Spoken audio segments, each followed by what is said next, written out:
আমি স্বৈরাচারী শেখ হাসিনাকে এই জন্য বাঁচিয়ে রেখেছি, যখনই লিল্লাহে তাকবীর, নারায়ে তাকবীর, আল্লাহু আকবারের স্লোগান যখন তোমরা দিবা, ও যে প্রান্তে থাক না কেন প্রতি সেকেন্ডে সেকেন্ডে ওর মৃত্যুবরণ হবে। আল্লাহু আকবার বলেন। ও শুধু দেখবে আর সেকেন্ডে সেকেন্ডে ওর মৃত্যু হবে। কথা বলেন ঠিক না বেটি? এই উত্তম পরিকল্পনা যিনি করেছেন তিনি কে? যদি আল্লাহ তাআলা একবারে নিমিষ করে দিতেন, ও কি এই দৃশ্য দেখতে পারত?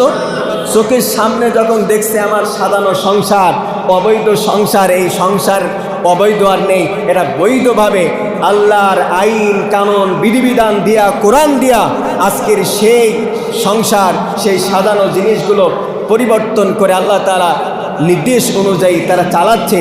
বলেন তো, সে দিল্লি থাক আর সেই দেশের অন্য প্রান্তে থাক, সে জায়গা থেকে দেখবে আর ধুকে ধুকে প্রত্যেকটা সেকেন্ডে তার মৃত্যুবরণ হবে কি হবে না?